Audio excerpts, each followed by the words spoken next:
Ito naman mga kabalyero, dadaanan mo rin to pag ikay papunta doon sila sabi kong bundok ng Kalbaryo. Ito yung tinatawag na kuweba ng Husgado. Na-vlog ko na rin to doon sa mga sumusubaybay sa akin. Yan, ito yun. Ito yung Husgado man. Malalim guys. Kita diba? Yan.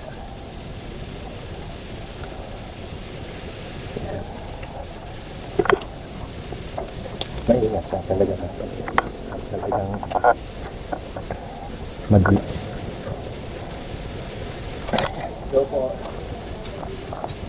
Gandang hapon po. Gandang hapon. Albaryo? Oo, Kalbaryo. Sige, saan ngayon kaya? Tondo po. Ba? Ayos lang. Pero sa Santa Rosa ako naka-base. Okay, okay. Taga sa buwan. Sige, Caloocan. Caloocan? Oo. Nandito kayo nagdaan. Ang mga puporte dito ko rito. 40 days? Oo. Ang tagal mo na. Oo. Nakakailan na kayo? Nakakatatlo pala. Baka pa. Si mga kasama niyo? Hindi, tiga Cardona siya. Cardona? Oo. Cavite? Doon, Rizal. Rizal, oo nga. Layo nyo rin Dito rin kayo namin mesto. Ako doon sa kila Ate Pe, sa bahay Cavite. Kailan, Ate Pe. Kaya rin nyo ba? Oo, kailan ako. Andiyan si Ate Pe. Wala nga, Starlock Sila Prot, yung anak nandyan. Ilang araw kayo dyan? 3 araw lang ho ako.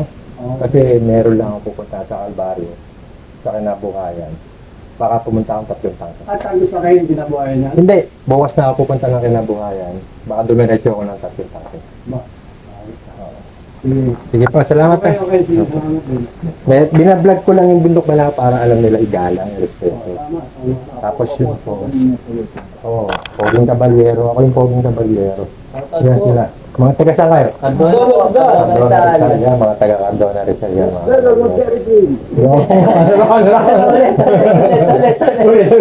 Better than Derek. Better than Derek. Poging Caballero. Yes. Makita nyo doon, puro banao. Puro banao sa Cristobal, Sandayan. Parang na visit ko ako. Oo, makikita mo yun sa Poging Caballero. Sige po. Sige, salamat. Asan yung mga kasama ko?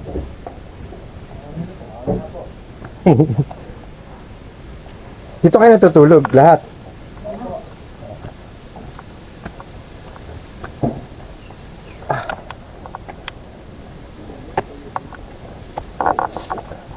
Yan, may mga na-interview tayo mga kabalyero. Mga namamasto rin dito sa bundok Banahaw.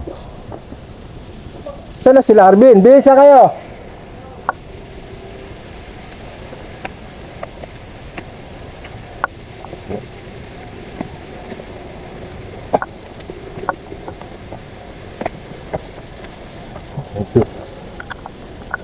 Medyo masukal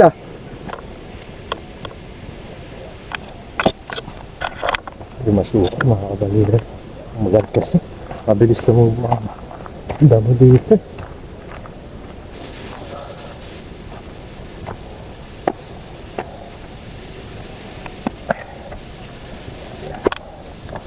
Ay.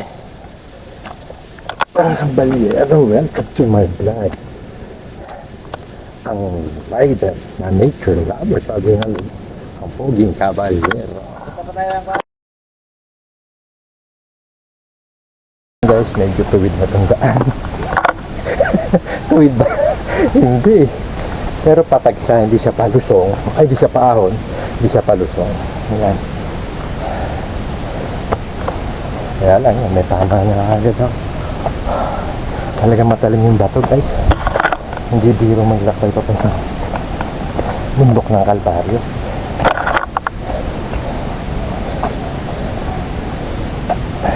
Madulas pa. Matalim na, madulas pa. Kaya dapat talaga pag naglalakbay ka rito ay magdarasal ka. O bago ka pumanig dito, kailangan mo magdasal o manalangin na ikaw ay maglalakbay dito sa tinatawag na lupang pangako ng mga taga dito. Maraming tawag ang bundok Banahaw, guys. Lupang pangako, Holy Mountain, Mystical Mountain. Yan. Ito yan ang bundok Banahaw. Itong bundok ng Kalbaryo ay ang paanan ng bundok Banahaw. Ulitin ko guys, ang Mount Banahaw ay ang pinakamataas na bundok sa Calabarzon. Yan. At matagal na kaming pumapanig dito. Sabi nga ng mga manggagamot na nakasama ko, eh bihibihira na lang yung mga bumabalik dito ng mga nakasama ko na noon. Normally, yung iba hindi na nakakabalik. Yung iba naman, may mga busy na. Kaya ako, pilit akong pumupunta rito para makita nyo kung ano bang meron tinatago na hiwaga ang bundok Banahaw. Actually, hindi naman siya hiwaga. May mga bagay lang dito na ewan ko sa iba, siguro hiwaga na yun. Pero ako kasi, siguro sa tagal kong pumapanik, eh normal na sa akin yung mga nakikita ko kakaiba na hindi mo makikita sa kapatagan. Dito sa bundok marami kasi guys. Tulad ng mga malalaking paru-paro, mga tutubi na iba't ibang kulay, mga tubig na tumatago sa bato. Ibig sabihin, yung mga tubig na nagaling sa malaking bato. Yan, mga kabalyero, yan ang hiwaga ng bundok Banahaw. Ito, kanina mga bato-bato. Ngayon naman, puro tingnan nyo yung mga halaman. Yan, diba? Yan, guys, ito. Parang mga paku yata ang tawagin, pero hindi mga pakong buhaya yata. Pagkatapos, yung mga ito, ginagawa nila rito ng palaspas ng mga halaman. Medyo mainit, kaya nga tinawag na kalbaryo.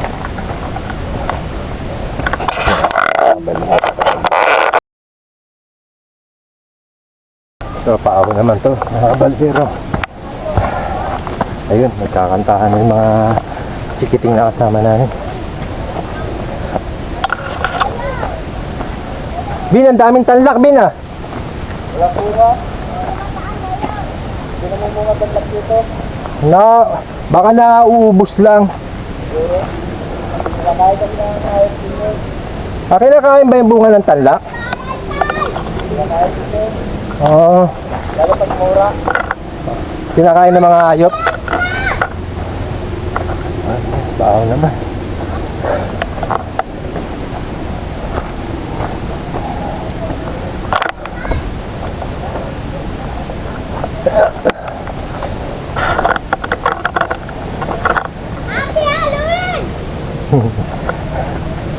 Mga bata, kala mo hindi pagod eh, no? Pero ang layo na nalalakad na. Ayan na, ang taas na namin, no? Oh. Balik kami dito sa paanan.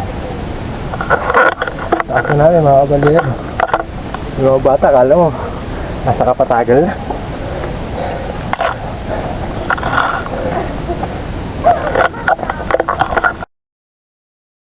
Yan naman, mga kabalyan rin papanik na. Yan, lalakbayin ko. Kakline tayo dyan. Ito yung mga bata sa taas. Oo, makikita nyo guys, yung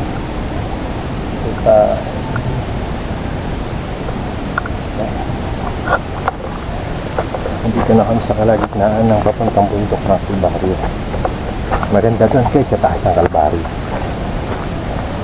Yung istorya naman na itong Kalbaryo ay ganito. Sabi nila, pagpapanik ka dito sa bundok ng Kalbaryo ay magdala ka raw ng mga bato. Bawa, may bato kang dala. Yun daw ibibitbiti mo hanggang sa taas ng Kalbaryo. Pagkatapos, yun daw kasi yung kasalanan na nagawa mo sa Kapatagan, yung batong bitbit mo. Tapos iiwan mo doon. Mamaya, ipapakita ko sa inyo kung ano ba ang itsura ng bundok ng Kalbaryo o yung sa tuktok ng bundok. Makikita nyo doon guys, maraming mga bato-bato nakalapag doon na para naging bundok ng bato. Yun ay mga dinala ng tao dito sa Kalbaryo. Yan guys, mamaya makikita nyo, ipipicture ko yan guys. Yun, pasamantala dito muna tayo sa aking paglalakbay dito sa Kalbaryo, sa daanan papuntang Kalbaryo. Yan guys, natatalo ng bato. Ay, Diyos ko Lord. Aray ko.